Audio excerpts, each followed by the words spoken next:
નમસ્કાર, મંતવ્ય ન્યૂઝ સાથે હું છું લખમા. હાલની જનરેશનમાં વિદેશ જવાનો ક્રેઝ વધી રહ્યો છે. વિદેશ જઈ અને ભણવાનું અને પૈસા કમાવાનું જાણે યુવાનોનું સપનું બની ગયું છે. પણ આમાં ઘણા લોકોને ઘણા પ્રશ્નો મૂંઝવતા હોય છે કે વિદેશ જવું તો છે, પણ કઈ રીતે, કેવા પ્રકારની પ્રોસેસ કરવાની હોય છે, કેવા ડોક્યુમેન્ટ જોઈએ, કેવા વિઝા અપ્રૂવ કરાવવા માટે શું કરવું જોઈએ, ઇન્ટરવ્યૂ કેવા પ્રકારના હોય છે, સાથે જ ફાઇલ ક્યારેક રિજેક્ટ થાય છે તો ફરીવાર કઈ રીતે એપ્લાય કરવું વગેરે જેવા પ્રશ્નો. પણ હવે તમારે એ મુદ્દે કોઈ ટેન્શન લેવાની જરૂર નથી, કારણ કે આજના આ પ્રોગ્રામમાં પંકિલ કાંટાવાલા, જેઓ કાંટાવાલા ઇમિગ્રેશનમાં બિઝનેસ ડાયરેક્ટર છે, તેઓ તમારે મૂંઝવતા તમામ જે પ્રશ્નો છે તેઓના જવાબ આપશે, અને તે પણ એકદમ સચોટ રીતે. તો ચાલો શરૂઆત કરીએ. પંકિલભાઈ, આપ જણાવો કે અમેરિકાના વિઝા લેવા માટે શું કરવું જોઈએ? આ એક ખૂબ જ મુદ્દો છે જે લોકોને મૂંઝવતો હોય છે. ફર્સ્ટ ઓફ ઓલ મેડમ નમસ્કાર, થેન્ક યુ તમે આજે મને ઇન્વાઇટ કર્યો બદલ. તમારો ક્વેશ્ચન છે કે અમેરિકાના વિઝા લેવા માટે શું કરવું જોઈએ. બેઝિકલી જ્યારે તમે અમેરિકાના કે કોઈ બી કન્ટ્રીના વિઝા લો ત્યારે તમારી જોડે પાસપોર્ટ, જેનું બેઝિક ડોક્યુમેન્ટ છે, પાસપોર્ટ તથા ઈમેલ આઈડી, તમારો ફોન નંબર, તમારી એજ્યુકેશનલ ડિટેલ અને તમારી પ્રોફેશનલ ડિટેલ્સ, આ બેઝિકલી આટલી માહિતી જો તમારી પાસે હોય તો જ તમે વિઝાની એપ્લિકેશન કરી શકો છો. જી, હવે તમને હું એ પૂછીશ કે અમેરિકાના વિઝા લેવા માટે શું ધ્યાનમાં રાખવું જોઈએ અને કઈ કઈ કેટેગરીના વિઝા હોય છે અમેરિકા જવા માટેના? બેઝિકલી અમેરિકાના જ્યારે વિઝા એપ્લિકેશન કરો છો ત્યારે તેમાં એક ફોર્મ ભરવાનું હોય છે. એ ફોર્મમાં બેઝિકલી 6 પાર્ટ હોય છે, જેમાં તમારી personal details, professional details, educational details, family details અને યુએસ કોન્ટેક્ટ ડિટેલ્સ, આટલી બેઝિકલી ડિટેલ્સ એમાં આપવાની રહેતી હોય છે. અને આ ડિટેલ્સ જ્યારે બી તમે પ્રોવાઈડ કરો ત્યારે સંપૂર્ણ માહિતી ફોર્મમાં સચોટ પ્રોવાઈડ કરો, એ એટલી માહિતી આપવાની બહુ જ જરૂરી છે. બેઝિકલી જ્યારે અમેરિકાના વિઝા લેવા હોય ત્યારે તમારી જોડે પાસપોર્ટની વેલિડિટી મિનિમમ 6 મહિના હોવી જોઈએ, તો જ તમે વિઝા એપ્લિકેશન કરી શકો છો. તમારી બેઝિક માહિતી જેમ કે professional details, personal details, educational details, અને જો તમારા કોઈ સગાવાલા કે મિત્રો કે ફ્રેન્ડ સર્કલ કે કોઈ પણ નજીકનું સગાવાલું અમેરિકામાં રહેતું હોય, કાં તમે ટૂર કરવા માગતા હો તો તેની માહિતી, ક્યારે ટૂર ચાલુ કરશો અને ક્યારે ફિનિશ કરશો, આ માહિતી તમારી પાસે હોવી જોઈએ, ખૂબ જ જરૂરી છે. હવે જો અમેરિકાના વિઝા અગાઉ રિજેક્ટ થઈ ચૂક્યા હોય તો બીજી વાર અપ્લાય કઈ રીતે કરી શકાય અને તેમાં પણ શું ધ્યાનમાં રાખવું ખૂબ જરૂરી છે તે જણાવો. ઓકે, જો તમારી અમેરિકામાં પ્રીવિયસ કોઈ અરજી રિજેક્ટ થઈ હોય કે ના મંજૂર થઈ હોય તો તમારા પ્રીવિયસ ફોર્મ તમારી પાસે હોવા ભરેલા ખૂબ જ જરૂરી છે. કારણ કે જ્યારે બી તમે અગાઉ જ્યારે બી જે અરજી તમારી નામંજૂર થઈ હોય એ અરજીના સંદર્ભમાં જ નવી અરજી કરી શકશો. જ્યારે બી ત્યાં આગળ રેકોર્ડમાં તમારી માહિતી જો મિસમેચ થશે કે પ્રીવિયસ માહિતી તમારી પાસે નથી અને તમે નવી અરજી કરશો અને એ નવી અરજીમાં તમે નવી માહિતી ભરશો અને બંને માહિતીમાં કોઈ સંકલન નહીં હોય તો તમારી નવી કરેલી અરજી બી રિજેક્ટ થવાની સંભાવના રહેશે. પ્લસ હું એટલું કહીશ કે જ્યારે બી તમે નવી અરજી કરો કે અને જૂની અરજીમાં જે બી વિગત ભરી હોય તે જ નવી અરજીમાં દર્શાવો અને વિગત સચોટ દર્શાવવાનો જ આગ્રહ રાખો. એમાં કોઈ પણ મેન્યુપ્યુલેશન કોઈના કહેવાથી કરશો નહીં. જો એમ કરશો તો અગેન તમારી અરજી રિફ્યુઝ થવાના ચાન્સીસ રહેશે. તો માત્ર એટલું જ કહીશ કે જ્યારે બી તમે અરજી અગાઉ રિજેક્ટ થઈ હોય અને નવી કરતા હો ત્યારે જૂના અરજીને સંદર્ભમાં રાખી અને નવી અરજી કરવી અને નવું ફોર્મ ભરવું ખૂબ જ જરૂરી છે. જી, હવે વિઝા લેવા માટે કયા કયા ડોક્યુમેન્ટ જોઈએ અને તેનો સમયગાળો શું હોય તે પણ જણાવો. બેઝિકલી વિઝા લેવા માટે જો અમેરિકાની વાત કરીએ તો તમારો પાસપોર્ટ, તમારી પાસે તમારા એજ્યુકેશનલ ડોક્યુમેન્ટ, તમારા પ્રોફેશનલ ડોક્યુમેન્ટ અને તમે ફરવા ત્યાં જઈ શકશો એટલું એડિક્વેટ બેલેન્સ તમારા બેંકમાં હોવું જોઈએ. તમારા ઇન્કમ ટેક્સ રિટર્ન્સ હોવા જોઈએ. તમારા જે બી વ્યવસાય, કાં તો તમે નોકરી કરતા હો, નોકરી ધંધો જે કરતા હો એના કાયદાકીય પુરાવા જેમ કે રજિસ્ટ્રેશન પ્રૂફ, સેલેરી સ્લીપ, એ તમારી પાસે જે બી તમે ફોર્મમાં દર્શાવતા હો એના અધિકૃત પુરાવા તમારી પાસે હોવા ખૂબ જ જરૂરી છે. જી, ચોક્કસથી. અને એના સમયગાળાની મેડમ વાત કરીએ તો સમયગાળામાં એવું છે કે જે બી ઇન્ટરવ્યૂ હોય છે એ 3 થી 5 મિનિટનો હોય છે મિનિમમ, અને મેક્સિમમ 20 થી 25 મિનિટ સુધી જઈ શકે છે. એ તમારી પ્રોફાઇલ ઉપર ડિપેન્ડ હોય છે. અને તારીખની સમયગાળાની વાત કરીએ તો એમ્બેસીએ એની વેબસાઇટ ઉપર જ્યારે બી જે બી વેઇટિંગ લિસ્ટ હોય એ મૂકેલું જ હોય છે, એ તમે ચકાસી અને એ સમયગાળો નિયત સમયમાં નિયત કન્ટ્રી પ્રમાણે નક્કી કરી શકો છો. અલગ અલગ કન્ટ્રીમાં અલગ અલગ સમયગાળો હોતો હોય છે. જી ચોક્કસથી. હવે ઇન્ટરવ્યૂ કેટલા સમયનો હોય અને તેના માટે શું ધ્યાનમાં રાખવું, કેવા પ્રકારની પ્રિપેરેશન લોકોને કરવી જોઈએ અમેરિકા જવા માટેના વિઝા મેળવવા માટે? અગાઉ મેં જેમ તમને કીધું એ ઇન્ટરવ્યૂ મિનિમમ 3 થી 5 મિનિટનો હોય છે અને મેક્સિમમ એ 20 થી 25 મિનિટ સુધી જઈ શકે છે. બિઝનેસ વિઝા એપ્લાય કરતા હો તો એ તેમાં બિઝનેસને લગતા ક્વેશ્ચન આન્સર થતા હોય છે, અને જો તમે ફરવાના વિઝા એપ્લાય કરતા હો તેમાં ફરવાને લગતા ક્વેશ્ચન આન્સર થતા હોય. જો તમારા રિલેટિવ ત્યાં કહેતા રહેતા હોય તો એના લગતા બી ક્વેશ્ચન આન્સર ઘણીવાર આ લોકો કરતા હોય છે. પણ ઇન્ટરવ્યૂનો સમયગાળો મિનિમમ 3 થી 5 મિનિટ અને મેક્સિમમ 20 થી 25 મિનિટ જનરલી રહેતો હોય છે. જી ચોક્કસથી. હવે તમે એ જણાવો કે વિઝાના પ્રકાર કેટલા હોય છે, કારણ કે ઘણી કેટેગરીમાં વિઝા લોકો મેળવવા ઈચ્છતા હોય છે. કોઈ ત્યાં બિઝનેસ કરવા માટે ઈચ્છતું હોય છે, કોઈક ત્યાં ભણવા માટે બી જતું હોય છે, એ પ્રકારની. બેઝિકલી તમે 6 મહિનાથી ઓછા સમયગાળામાં ત્યાં જો વિઝિટ કરવા માગતા હો, એમાં તમારી બિઝનેસ વિઝિટ હોય, મેડિકલ ટુરિઝમ હોય, તમે તમારા રિલેટિવને ફરવા જવા માગતા હો, મળવા જવા માગતા હો, ટુરિઝમમાં ફરવા જવા માગતા હો કે કંઈ પણ કરવા માગતા હો, તેના માટે B1 B2 નામની કેટેગરી છે. B1 કેટેગરી બેઝિકલી બિઝનેસ માટે યુઝ થાય છે. B2 કેટેગરી છે મેડિકલ ટુરિઝમ અને વિઝિટ વિઝા માટે યુઝ થાય છે. એ સિવાય બી ઘણી બધી કેટેગરી છે, જેમ કે F1 કેટેગરી છે, એ સ્ટુડન્ટ માટે છે. M1 કેટેગરી છે, એ સ્પેસિફિકલી કોઈ કોર્સ હોય ત્યાં આગળ, જેમ કે પાયલોટનો કોર્સ હોય છે, CPL લાયસન્સ ટ્રેનિંગ, એમાં M1 કેટેગરી આવે છે. J1 વિઝાની કેટેગરી હોય છે.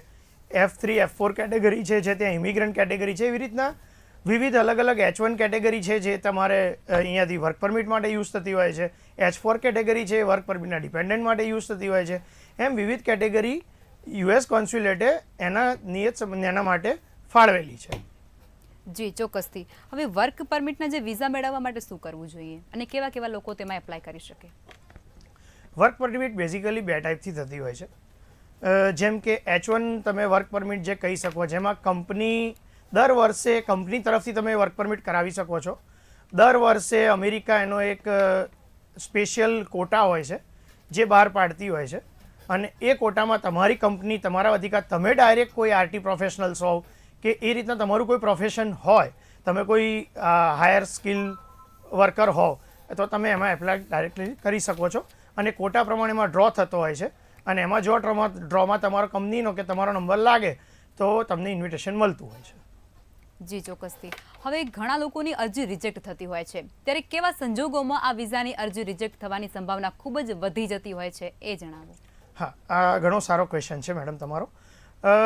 રિજેક્ટ અરજી ઘણી બધી રીતના થતી હોય છે, જેમ કે ફોર્મમાં અધૂરી માહિતી આપવી, ફોર્મમાં ખોટી માહિતી આપવી, ફોર્મમાં મેન્યુપ્યુલેશન કરવું, જેમ કે તમે 5 વર્ષ નોકરી કરી હોય અને 3 જ વર્ષ બતાવવી, તમારો જે પોસ્ટ ફોર્મમાં બતાવી હોય તમારી નોકરીની એ ખોટી બતાવવી, પછી તમારું જે ફોર્મમાં વિગત માંગી હોય અને તમે જાણી જોઈને ના ભરી હોય કાં એને છુપાવવાની કોશિશ કરી હોય, તમારા કોઈ મિત્રો કે સગા ત્યાં રહેતા હોય અને એ ઇલીગલ હોય કે ના રહેતા, ઘણા સમયથી રહેતા હોય પણ તમે એને બતાવ્યું ના હોય, આ બધા સંજોગોમાં એમ્બેસીમાંથી તમારે જ્યારે બી એમ્બેસીમાં ક્વેશ્ચન એન્ડ આન્સર થાય છે ત્યારે ક્રોસ ટેલી કરવામાં આવે છે, અને એ કારણોસર ઘણીવાર આ અરજીઓ રિજેક્ટ થતી હોય છે. જી ચોક્કસથી. હવે તમે કીધું કે ખોટી માહિતી હોય ત્યારે અરજી રિજેક્ટ થવાની સંભાવના વધી જતી હોય છે, તો જ્યારે આ બધી ખોટી માહિતી આપણે અંદર આપી હોય તો એને સુધારવા માટે કઈ પ્રકારની પ્રોસેસ કરવી પડે અને એના માટે કેટલો સમયગાળો આપવામાં આવે એ પણ જણાવો. બેઝિકલી આમાં કોઈ અમેરિકાની એમ્બેસીએ કોઈ જોગવાઈ રાખી નથી કે B1 B2 વિઝામાં કોઈ બી તમારી અરજીમાં જો ક્ષતિ રહી ગઈ હોય કે ખોટી માહિતી પુરવાર થઈ હોય કે ખોટી માહિતી આપણે પ્રોવાઈડ કરી હોય તો એને સુધારવા માટે એક જ વસ્તુ છે કે જ્યારે બી તમે રીએપ્લિકેશન કરો, નવી એપ્લિકેશન જ્યારે બી કરો ત્યારે તમે એને સિમિલર રીતના કોઈ પણ રીતના એમાં તમે સુધારી શકો છો. અને જ્યારે બી તમને ઇન્ટરવ્યૂમાં ક્વેશ્ચન કરવામાં આવે ત્યારે તમે એ વિઝા ઓફિસરને કન્વિન્સિંગ પાવરથી તમે એને કહી શકો છો કે ભાઈ પ્રીવિયસ ફોર્મમાં અમારાથી આ ક્ષતિ ભૂલથી રહી ગઈ હતી અને આ ફોર્મમાં અમે જે દર્શાવી છે માહિતી સચોટ છે. બાકી કોઈ એમ્બેસીએ કોઈ એવું ફોર્મ કે કોઈ એવું રાખ્યું નથી કે આના માટે તમે કોઈ અપીલ કરી શકો કે તમે કોઈ સુધારી શકો. જી પંકિલભાઈ, વિદેશમાં જઈ અને પૈસા કમાવાનો એક ક્રેઝ છે ને એ અત્યારના યુવાનોમાં વધી રહ્યો છે. તેને લઈને બિઝનેસ માટે પણ ઘણા લોકો ત્યાં જતા હોય છે. અમેરિકા છે, કેનેડા છે, વગેરે જગ્યાઓ પર. ત્યારે બિઝનેસ માટે જતા હોય તો એ લોકોને શું ધ્યાનમાં રાખવું જોઈએ એ પણ જણાવો. બિઝનેસ માટે જો તમે અહીંયાથી જતા હોવ તો બેઝિકલી એવું છે કે ત્યાં તમે કોઈ બિઝનેસ કરવા ઈચ્છો છો કે બિઝનેસ બાય કરવા ઈચ્છો છો.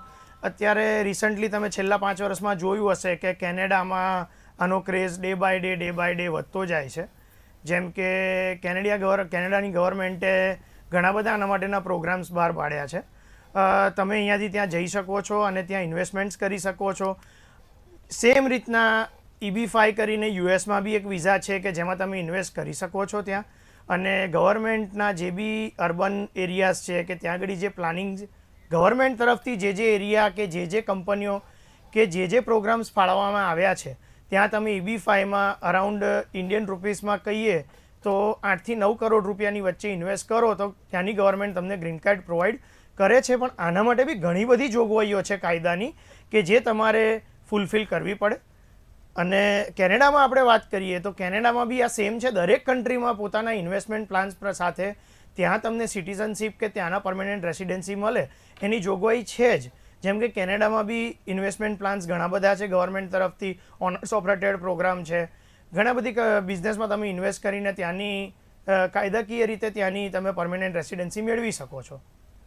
એના માટે તમારે નિયત સમયમાં કાયદાની જોગવાઈથી કાયદાની મર્યાદામાં રહીને એના રૂલ્સનો ઉપયોગ કરીને ત્યાં ઇન્વેસ્ટમેન્ટ કરવું ખૂબ જરૂરી છે. એ વગર ઘણી બધી ભ્રામિક માન્યતાઓ માર્કેટમાં ચાલતી હોય છે જેની ખરાઈ તમે માત્ર ને માત્ર એમ્બેસી જોડે જ કરી શકો છો. જી બિલકુલ. હવે ઘણા લોકો ત્યાં ભણવા જતા હોય છે, ઘણા બિઝનેસ માટે જતા હોય છે, ઘણા ફરવા માટે જતા હોય છે. તો આ બધા લોકો જે વિઝા મેળવે છે એમાં પ્રક્રિયા કંઈ અલગ અલગ હોય છે કે પછી એક જ પ્રક્રિયાથી બધા વિઝા મેળવી લેતા હોય છે? ના, આમાં 2 કેટેગરી છે. એક નોન ઇમિગ્રન્ટ કેટેગરી અને એક ઇમિગ્રન્ટ કેટેગરી. નોન ઇમિગ્રન્ટ કેટેગરીમાં visitor visa, student visa, work permit, dependent visa, આ બધાના ડિપેન્ડન્ટ બી જે જતા હોય એ લોકો આવે છે. બિઝનેસ વિઝિટર આ બધા નોન ઇમિગ્રન્ટ કેટેગરીમાં આવે છે. અને ઇમિગ્રન્ટ કેટેગરી છે જે એમાં માત્ર પરમેનન્ટ રેસિડેન્સી આવે છે.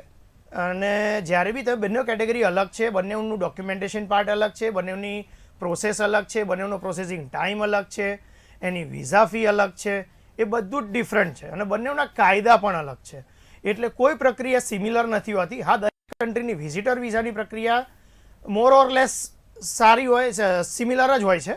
એમાં કોઈ ફરક નથી હોતો કે ડોક્યુમેન્ટેશન પાર્ટ બી મોર ઓર લેસ વિઝિટર વિઝામાં ખાલી સિમિલર હોય છે. બાકી વિઝિટર વિઝાની જગ્યાએ તમે સ્ટુડન્ટ વિઝા એપ્લાય કરો કે તમે PR એપ્લાય કરો કે તમે વર્ક પરમિટ એપ્લાય કરો, એ દરેક કન્ટ્રી માટે એની દરેકની જોગવાઈ અલગ છે, દરેકની કાયદાકીય પદ્ધતિ અલગ છે અને દરેકનું ડોક્યુમેન્ટેશન અલગ છે. જી બિલકુલ. હવે અમેરિકામાં જતા હોય લોકો અહીંથી પૈસા ખર્ચીને, તો એ લોકોને એ પ્રશ્ન પણ મૂંઝવતો હશે ને કે અમારા PR કેટલા સમયમાં થશે, તો એના માટે કોઈ? હા, એટલે બેઝિકલી જો મેડમ અમેરિકાની વાત કરીએ આપણે તો અમેરિકામાં કોઈ બી વિઝા થ્રુ PR મળી જ જશે એવી કોઈ જ સંભાવનાઓ કે જોગવાઈ એમ્બેસીએ આપેલ નથી. એની એક નિયત પ્રક્રિયા છે કે નિયત પ્રોસેસ છે એની એક. આ દરેક વસ્તુમાં દરેક વિઝામાં એક પ્રોસેસમાંથી પાસ થવું બહુ જરૂરી છે. કોઈ બી પ્રોસેસ સ્કીપ કરો તો તમારી વિઝાની અરજી ત્યાંથી રિજેક્ટ થવાની સંભાવનાઓ છે. જેમ કે તમે સ્ટુડન્ટ વિઝા લીધા તો સ્ટુડન્ટ વિઝા પર ત્યાં ગયા, ત્યાંથી 5 વર્ષના તમને સ્ટુડન્ટ વિઝા મળે છે. ત્યાં તમે 2 વર્ષ ભણ્યા, પછી તમે OPT લીધી, રાઈટ? એટલે તમે વર્ક પરમિટ તમે લીધી.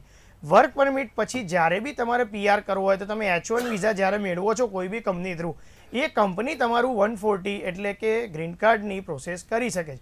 એ વગર ડાયરેક્ટ સ્ટુડન્ટ વિઝા પરથી કોઈ પ્રોસેસ એવી નથી કે તમે PR મેળવી શકશો. બેઝિકલી અમેરિકાની જ આપણે વાત કરી રહ્યા છીએ. અમેરિકામાં H1 પરથી બી PR મેળવવામાં કે ગ્રીન કાર્ડ મેળવવામાં, જે આપણે PR કરીએ પરમેનન્ટ રેસિડેન્સી, જેને green card holder, green card કહેવાય, એ મેળવતા આશરે મિનિમમ મારા ધારવા મુજબ, મારે જે નોલેજમાં છે, 8 થી 10 વર્ષનો સમયગાળો નીકળી જતો હોય. એટલે અમેરિકામાં એવી કોઈ પ્રોસેસ નથી કે ડાયરેક્ટ તમે સ્ટુડન્ટ પરથી ગયા અને તમને 2-5 વર્ષમાં PR કે ગ્રીન કાર્ડ મળી જાય.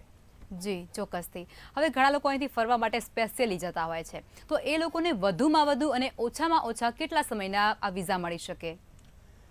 જ્યારે તમે ફરવાના વિઝા એટલે B1 B2 જે આપણે પહેલાં વાત કરીએ એ પ્રમાણે તમે એપ્લાય કરો તો મિનિમમ 6 મહિનાથી લઈને 10 વર્ષના વિઝા મળતા હોય છે. પણ 98% લોકો 98ની હું 99% કહીશ જેને યુએસની જોગવાઈ પ્રમાણે 10 વર્ષના વિઝા મળે છે, જેમાં એ લોકો 180 દિવસ સુધી ત્યાં સ્ટે કરી શકે છે. પણ અગેન હું તમને એક વસ્તુ જણાવીશ કે જે બહુ મહત્ત્વની છે, જે લોકો નથી જાણતા હોતા, કે તમને જે વિઝા મળે છે, જે વિગ્નેટ જે સ્ટીકર હોય છે પાસપોર્ટનું, એની પર તમારી મર્યાદા લખેલી જ હોય છે અને એ નિયત મર્યાદામાં જ તમે અમેરિકા જઈ આવી શકો છો. પણ જે બી 6 મહિનાના મળશે, 3 મહિનાના મળશે, 1 મહિનાના મળશે, એ તમારી ટ્રાવેલ આઇન્ટિનરી પર તમને જે બી ઇમિગ્રેશન ઓફિસર હશે A at the time of તમે જે એરપોર્ટ ઉપર ઉતરશો ત્યાંથી જે ઇમિગ્રેશન થશે એ તમારા ડોક્યુમેન્ટ્સ ચકાસી, તમારી રિટર્ન ટિકિટ ચકાસી અને 6 મહિનાના વિઝા આપવા કે 1 મહિનાના આપવા એ એના હાથમાં છે. એ એની અંડરમાં આવે છે કે આ જે વ્યક્તિ અહીંયા આવ્યા છે કયા પર્પઝ માટે આવ્યા છે અને એમને કેટલા વિઝા આપવા. પણ 90% લોકોને 6 મંથના વિઝા મળતા હોય છે. જી, હવે જો ભૂતકાળમાં વિઝાની અરજી રિજેક્ટ થઈ ગઈ હોય તો કેટલા સમયમાં આ વિઝાની અરજી ફરીવાર કરી શકાય છે? ઘણો સરસ ક્વેશ્ચન છે તમારો. જો ભૂતકાળમાં તમારી વિઝાની અરજી રિજેક્ટ થઈ હોય, એમાં 2 સંજોગોમાં અગેન વિઝાની અરજી થઈ શકે. જો તમને કદાચ એવું લાગે કે જે બી અરજદાર છે એ એમ્બેસીમાં ગયા હોય અને એમને એવું લાગ્યું હોય કે એ ટાઈમે એ ક્વેશ્ચનના આન્સર પ્રોપર નથી આપી શક્યા અને એમના ફોર્મમાં ક્વેશ્ચન્સ જે બી એમને ફોર્મમાં DS-160માં જે ક્વેશ્ચન આન્સર ભર્યા છે એ સંપૂર્ણપણે સાચા જ છે, તો એ તરત 1 મહિના પછી બી અરજી કરી શકે છે, 15 દિવસ પછી બી કરી શકે છે. પણ જો તમને એવું ક્યારેય બી અરજદારને એવું લાગે કે ના, જે અમે ક્વેશ્ચન આન્સર જે ત્યાંથી થયા એનો અમે પુરવાર કરી ના શક્યા અને અમે જવાબ નથી આપી શક્યા અને અત્યારે અમે જવાબ આપવા માટે બી ફરી સક્ષમ નથી, તો જ્યારે વર્ષે, 2 વર્ષે, 3 વર્ષે તમારું જે બી તમારા કાગળિયા છે, જેમ કે તમારા એજ્યુકેશનલ ડિટેલ્સમાં તો કોઈ ફેરફાર થવાનો નથી, પણ પ્રોફેશનલ ડિટેલ્સ ચેન્જ થાય, તમારું ફાઇનાન્શિયલ સ્ટેટસ ચેન્જ થાય, ત્યારે ફરીથી 2-3 વર્ષ પછી ધારો કે તમને એવું કોઈ પૂછવામાં આવ્યું હોય કે તમે આની પહેલાં કોઈ કન્ટ્રી ફરેલા છો અને તમે ના ફર્યા હો, તો 1-2 કન્ટ્રી વિઝિટ કરીને જ્યારે તમને એવું લાગે કે હવે મારે અરજી કરવી જોઈએ, ત્યારે તમે મિનિમમ 2 કે 3 વર્ષના સમયગાળા પછી 1 મહિનાથી લઈને 3 વર્ષના સમયગાળામાં ગમે ત્યારે તમારી પ્રોફાઇલ પ્રમાણે તમે અરજી રિપીટ કરી શકો છો. પણ રિપીટ કરતાં પહેલાં એટલું ધ્યાનમાં રાખવું કે જૂના ફોર્મ જે હોય, અગેન ને અગેન હું રિપીટ કરું છું, એ જ માહિતી તમે નવા ફોર્મમાં ભરી શકશો. જૂના ફોર્મ અને નવા ફોર્મની માહિતીમાં જો બી કોઈ પણ જાતનો ગંભીર ફેરફાર હશે તો આ અરજી ફરીથી રિજેક્ટ થવાના ચાન્સીસ રહેશે ને રહેશે. જી, હવે એક એવો પ્રશ્ન છે કે શું ફેમિલી પિટિશન ફાઇલ કરેલી હોય તો વિઝિટર વિઝાની અરજી કરી શકાય? જરૂરથી કરી શકાય. ઘણા બધાના આવા ક્વેશ્ચન અવારનવાર મારી પર બી આવતા હોય છે. રિસન્ટલી મેં 3-4 એપ્લિકેશન એવી કરી કે જે લોકોના પિટિશન ત્યાં ચાલતી હતી, એમના ફેમિલી મેમ્બર્સ ત્યાં છે, સિટીઝન છે, એમની જે બી અહીંયા અરજદાર છે ઇન્ડિયામાં છે, એ ઇન્ડિયન સિટીઝન છે, એમની ફેમિલી પિટિશન ચાલે છે F3 F4માં અને એમને વિઝા મળ્યા છે.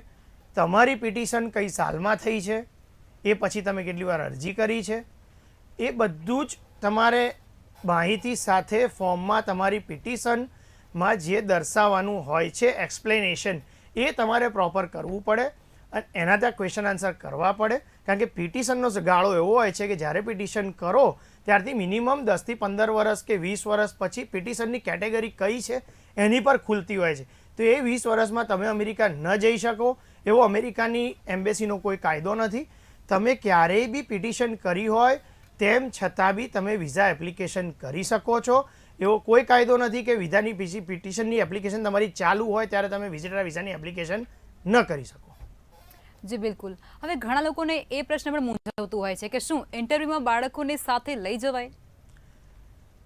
એમ્બેસીએ મેડમ એક કાયદો છે કે તમે 14 વર્ષથી નાના બાળક હોય કે 80 વર્ષથી ઉપરનો વૃદ્ધ હોય, એટલે બેઝિકલી આપણે બાળકની તમે જે વાત કરી એમાં 14 વર્ષથી નીચેના બાળકને એમ્બેસીમાં લઈ ન જવું જોઈએ, કારણ કે આ એક કાયદાકીય પ્રક્રિયા છે અને એમ્બેસી એના એપોઇન્ટમેન્ટ કન્ફર્મેશનમાં લખેલું જ છે કે 14 વર્ષથી નીચેના બાળકને લાવવું નહીં. ઇવન જે એમ્બેસીમાં બાયોમેટ્રિક આપવાની હોય છે એમાં બી બાળકની જરૂર નથી. 14 વર્ષથી નીચેનાની ફિંગરપ્રિન્ટ કે બાયોમેટ્રિક લેવામાં આવતી નથી. માત્ર એના પાસપોર્ટ, એનું ફોર્મ કન્ફર્મેશન અને ફોટો જે રિક્વાયરમેન્ટ છે એ સાથે એના માતા પિતા કે ગાર્ડિયન એ લઈ અને વિઝા કરી અને એમની અરજીની સાથે જઈ શકે છે. જી બિલકુલ. હવે ઘણા લોકો પહેલાથી જ પોતાના મનમાં અમુક વસ્તુઓને ધારી લેતા હોય છે, જેને કારણે તેઓ મુશ્કેલીમાં મુકાતા હોય છે અને ઘણી મુશ્કેલી પોતાના માટે જ તે ઊભી કરતા હોય છે. તો એના માટે શું કરવું જોઈએ? તમે જે વાત કરી એમાં ઘણી બધી માન્યતાઓ બેઝિકલી ચાલતી હોય છે. જેમ કે એને આપણે કહી શકીએ કે મૌખિક માન્યતાઓ, કે કોઈ બી વાત કરી કે ભાઈ આમ કરીશ તો આ વિઝા નહીં મળે, તમારે આ જવું જોઈએ, તમારે આવી રીતના ફેસ રાખવો જોઈએ, ત્યાં સ્માઇલી ફેસ રાખવો જોઈએ, કે તમારે ત્યાં આગળ જે બી રિલેટિવ છે એને તમે નહીં બતાવો તો ચાલશે, તમારે ટૂર જ લેવી જોઈએ, તમે આટલી કન્ટ્રી તો જ તમને વિઝા મળશે, કે તમારો 8 લાખથી ઉપર પગાર હોવો જ જોઈએ. આવી કોઈ જ માન્યતાઓ નથી. હું તમને ચેલેન્જ આપું છું. ચેલેન્જ શબ્દ એટલે વાપરી રહ્યો છું કે મારી જોડે બધાના જ પુરાવા છે. તમારે 20 વર્ષનું કપલ હોય તો બી મેં વિઝા લીધેલા છે. 50 વર્ષનું કપલ ફર્યું હોય, એના બાળકો અમેરિકામાં હોય, નોન ઇમિગ્રન્ટ હોય, સ્ટુડન્ટ વિઝા પર હોય, આગળ 5 વાર અરજી રિફ્યુઝ થઈ હોય, એના પણ વિઝા લીધેલા છે. માત્ર ને માત્ર હું એટલી જ કહેવા માગીશ, કોઈ પણ નાગરિક, ભારતનો કોઈ પણ નાગરિક જેનો ક્રિમિનલ રેકોર્ડ નથી, એ વ્યક્તિ અમેરિકાની અરજી કરી શકે છે. એમાં કોઈ જ ખોટી માન્યતાઓને પ્રાધાન્ય આપવાની જરૂરિયાત નથી. એમાં દરેક જાતની માન્યતા આવી ગઈ. જી, હવે અમેરિકા સિવાય પણ કોઈને કોઈ બીજા વિદેશમાં જવું હોય, કોઈ બીજા દેશમાં જવું હોય, તો એના માટે શું કરવું જોઈએ? બધી અરજી એક જ પ્રમાણમાં કરવામાં આવતી હોય છે કે પછી અલગ અલગ કેટેગરી હોય છે બધાની? કોઈ બી અરજી તમે કરો, દરેક કન્ટ્રીની કેટેગરી અલગ અલગ હોય છે. જેમ આપણે પહેલાં વાત થઈ એ પ્રમાણે દરેક કન્ટ્રીના કાયદા બી અલગ અલગ છે, દરેક કન્ટ્રીની ટાઈમ પ્રોસેસ બી અલગ અલગ છે, અને દરેક કન્ટ્રીની વિઝા ફી બી અલગ અલગ છે. પણ દરેક કન્ટ્રી એના ક્રેઝ પ્રમાણે ચાલે છે. ક્રેઝ શબ્દ હું એટલે વાપરીશ કે ઘણાના રિલેટિવ્સ ત્યાં હોય, ઘણાનું મિત્ર વર્તુળ ત્યાં હોય, ઘણાને જે બી આપણો કન્વર્જેશન રેશિયો છે રૂપિયો અને ડોલર, ઘણાને એ દેખાતો હોય, ઘણાને યુનિવર્સિટી સારી મળતી હોય. એટલે આમાં દરેકનો ક્રાઇટેરિયા જવાનો અલગ અલગ હોય છે. દરેકનું ફાઇનાન્શિયલ પ્લાનિંગ અલગ અલગ હોય છે. દરેકને કેવું છે કે દરેક કન્ટ્રી અલગ અલગ રીતે એમના કાયદા અને વિઝા પ્રોસેસના નિયમો કરેલા છે. એ ફોલો કરીને ત્યાં જવાનું રહેતું હોય છે. જી, પંકિલભાઈ અમારી સાથે જોડાયા અને આવી બધી મસ્ત ચર્ચા કરવા બદલ ધન્યવાદ. તમને કોઈ પણ પ્રકારના પ્રશ્નો મૂંઝવતા હશે તો આજના આ પ્રોગ્રામને જોયા બાદ તમારા મનમાં જે કોઈ પણ સવાલો હશે તેમના જવાબો તમને મળી ગયા હશે. તો પછી રાહ શેની જુઓ છો? જે કામ તમારા અટકેલા પડ્યા છે ત્યાંથી જ શરૂઆત કરો અને વિદેશ જઈને ભણવાના કે રૂપિયા કમાવાના જે સપના છે તેને સાકાર કરો. નમસ્કાર.